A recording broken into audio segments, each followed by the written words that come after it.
Avoir un moniteur externe, c'est vraiment sympa pour faire des vidéos. Mais on est un peu frustré parce que si on veut faire un live ou capturer, bah, il faut qu'il soit enregistreur, etc. Et aujourd'hui, je vous propose une solution qui permet d'éviter tout ça, et on le voit après l'intro.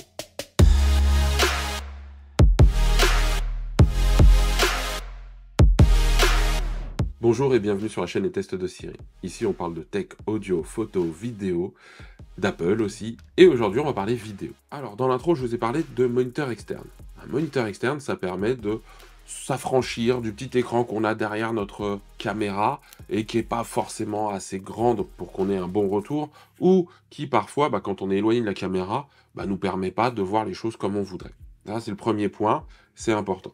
Et à côté de ça, soit on peut enregistrer dessus, ça nous permet de passer certaines limitations, etc. Mais pouvoir rebalancer le signal, alors ça se fait avec un HDMI, mais derrière il faut une carte d'acquisition, comme un Camlink, ce genre de choses.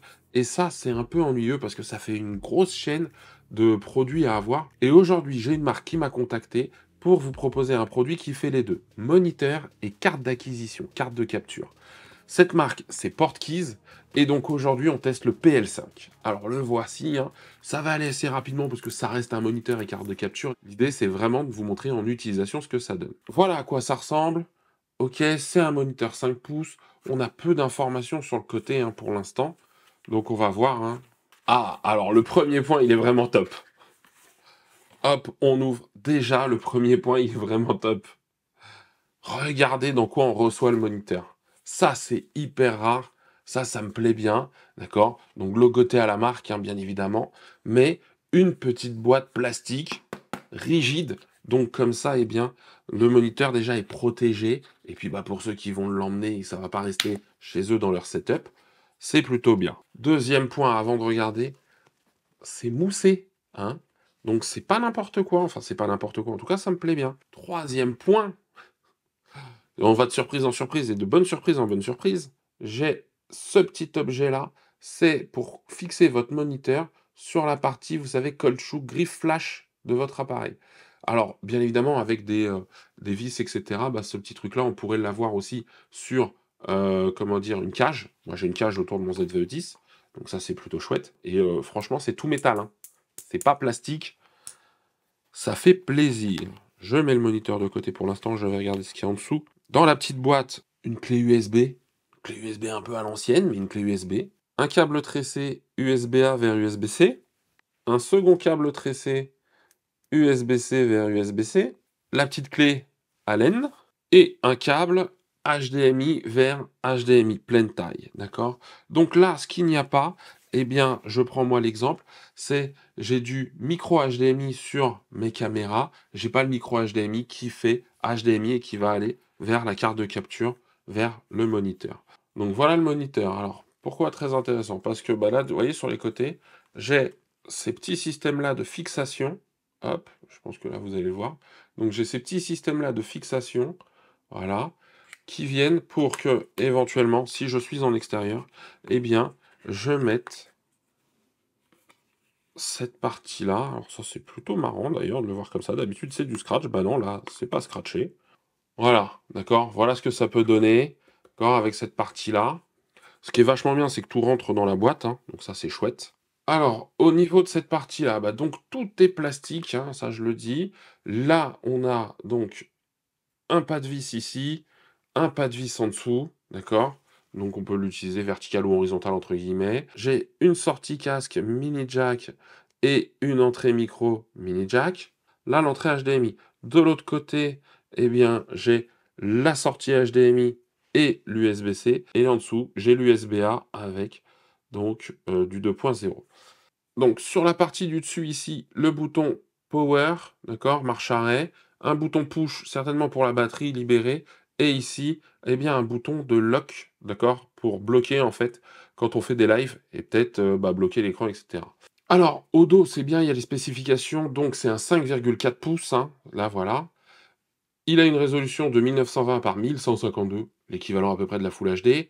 On a une entrée HDMI qui accepte jusqu'à la 4K30, une sortie HDMI qui fait la 1080-60. Il a jusqu'à 500 nits de luminosité, c'est pas hyper lumineux, donc peut-être qu'en extérieur, en plein soleil, ce petit côté-là sera hyper important. En termes de batterie, normalement, il accepte les NPF On va voir ça tout de suite. Alors moi, ce que je note, hein, c'est qu'il y a tout dans cette pochette. Ça, c'est plutôt chouette. Heu, c'est vachement bien qu'elle y soit, plutôt qu'elle n'y soit pas. Moi, ça me plaît bien que le matériel soit protégé. Donc ça, c'est un très bon point. Merci à la marque parce que, bah, tout le monde ne le fait pas. Alors bien sûr, on pourrait regretter qu'il y ait pas une différents câbles, que, il y ait pas une petite batterie minimum. Voilà, moi j'en ai présenté un où il y avait ce genre de choses. Bon, bah, ça, c'est des choses qui arrivent. Regardez bien le descriptif, de savoir ce qui est contenu ou pas et pensez à avoir les bons câbles. Mais pareil, quand on veut changer de moniteur, bah, si on a déjà les câbles, c'est dommage de payer pour des câbles déjà inclus, même si on n'a jamais assez de câbles. Voilà, c'est à vous de vous faire une idée là-dessus.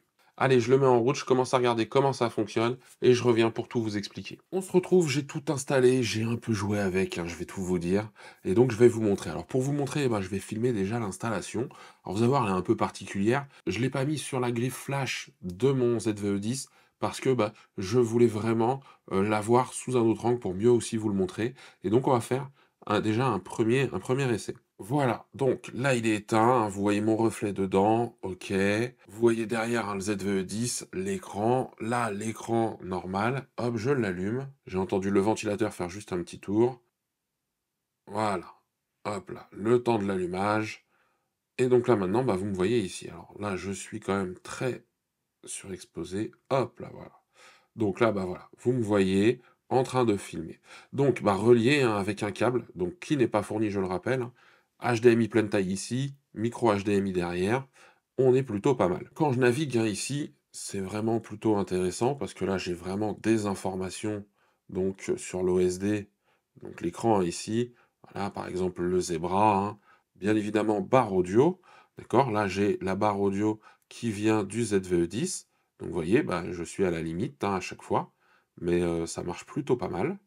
Je peux donc bien sûr enlever et c'est hyper réactif. Et si je reclique ici, hop, voilà. J'ai quand même des accès directs en bas, si je veux, hein. Donc le rétroéclairage par exemple.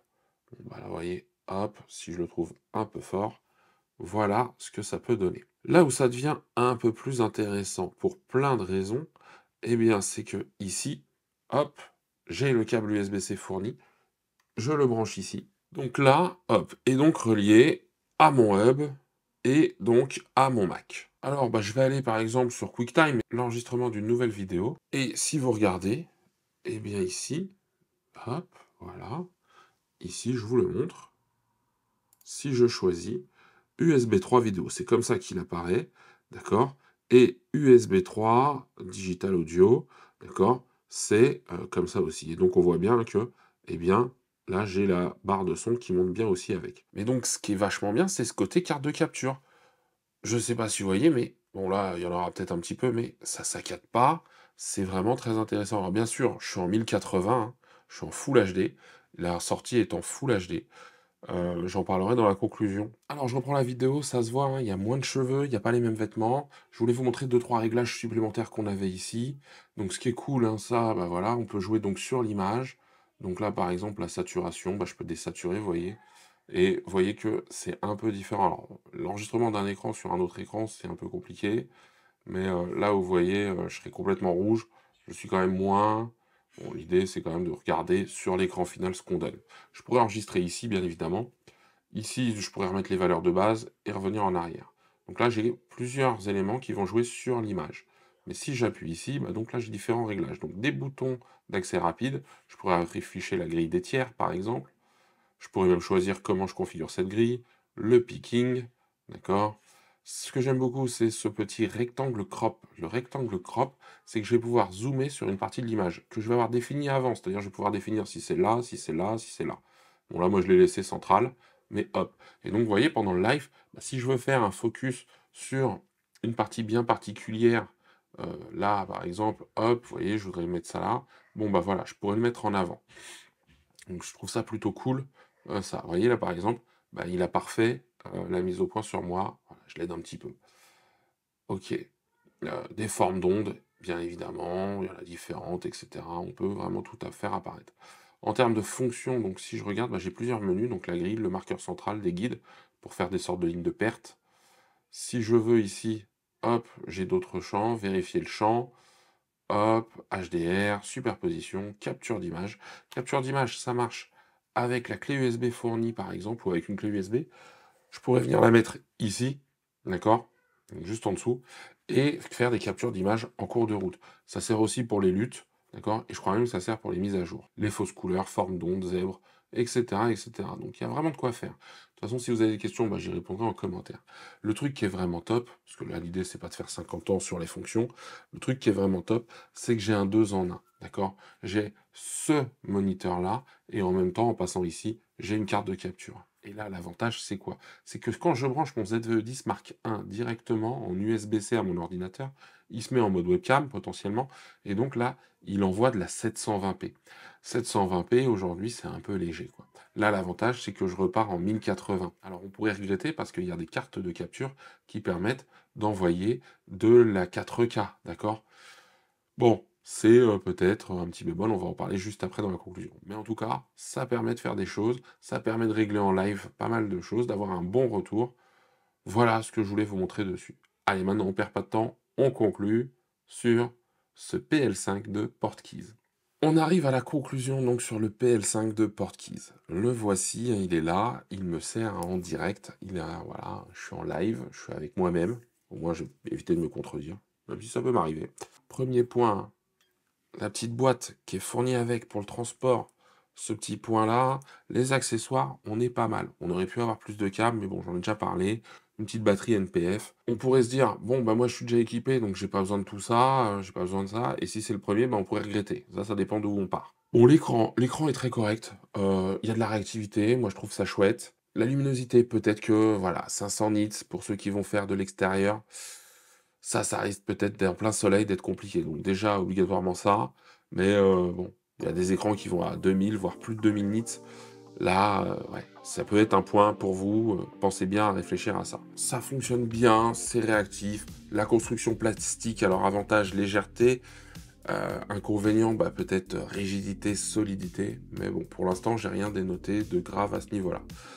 Une connectique complète. Alors, quand je dis complète, hein, c'est le port casque, le port micro, HDMI pleine taille en entrée, HDMI pleine taille en sortie, l'USB-C, NPF pour les batteries, un petit bouton pour bloquer le tactile de l'écran, ça c'est important.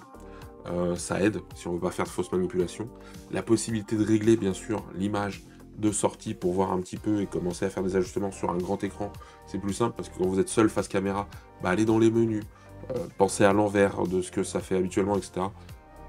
En live, ça risque d'être compliqué. Là, vraiment, la retouche peut se faire rapidement. Donc ça, c'est cool. Et le dernier point, bah, ça fait aussi carte de capture, vous l'avez vu. Et ça, c'est chouette. D'accord? Donc, bah, ça m'amène au tarif. Le tarif, aujourd'hui, il est à 239 $ sur le site de Portkeys. Je ne crois pas qu'il l'ait encore développé parce qu'il vient juste de sortir sur d'autres sites, en tout cas distribué sur d'autres sites. À voir, à surveiller. Ce que je pense du prix, bah, pour un écran comme ça, juste si ça avait été l'écran, j'aurais trouvé ça un petit peu cher. Parce que pour les mêmes catégories d'écran, on peut trouver ça aux alentours des 150 € en moyenne, d'accord? Par contre, si j'ajoute le côté carte de capture, même si c'est de la 1080, j'aurais bien aimé que ce soit de la 4K, mais peut-être qu'il y aurait eu une ventilation plus importante, parce qu'il y a des ventilateurs, mais je les entends pas, je peux régler, donc ça c'est chouette. Mais donc, s'il y avait eu de la 4K, bah, peut-être que le coût aurait été supérieur. Donc bon, faut retrouver le bon équilibre entre le prix, etc. Donc 239 pour ceux qui vont faire du live. Si c'est pour aller après capter la 1080 et la rebalancer en 4K, on peut upscaler dans le logiciel, voir ce que ça donne comme résultat. Moi, je préfère bien évidemment démarrer directement avec des fichiers 4K. C'est, moi, ma préférence de qualité. Donc, au final, c'est un objet que je trouve intéressant, que je peux recommander parce que, franchement, sur l'ensemble, quelqu'un qui veut se lancer dans le live, à pas grand budget, qui a peut-être pas, comment dire, la possibilité d'avoir une carte de capture ou qui veut se monitorer une carte de capture, etc. Bah là, on a un peu le meilleur des deux mondes. Ça peut être un peu sympa. Donc voilà ce que j'avais à dire dessus. De toute façon, comme d'habitude, si vous avez des questions, les commentaires sont juste en dessous. Maintenant, bah, à vous de me dire, est-ce que vous avez des personnes de votre entourage ou vous-même qui veulent se lancer dans le live? Parce que je trouve que là, c'est bien si on a voilà, un streaming ou besoin en tout cas de la carte de capture. Parce que sinon, juste comme moniteur, bah, même chez Portkeys, il y en a des plus abordables et qui apportent d'autres fonctionnalités. Mais en tout cas, voilà, le combo des deux, je connaissais pas. Et encore une fois, cette chaîne, elle est là aussi pour vous faire découvrir des produits peut-être un peu plus atypiques. Parfois, bah oui, je sais bien que tout le monde ne va pas faire de stream ou de vidéo. Mais moi, j'aime bien vous présenter ça aussi. Donc, bah, si vous voulez lancer dans le live, bravo à vous. Si vous connaissez quelqu'un qui veut se lancer dans le live, bah, pensez à partager cette vidéo. On sait jamais, ça peut l'intéresser. Si à vous elle vous a plu, pensez aussi à la liker, à vous abonner et à activer la cloche si vous ne l'avez pas déjà fait sur cette chaîne. Et moi je vous dis à très bientôt pour un nouveau test. Et d'ici là, prenez soin de vous.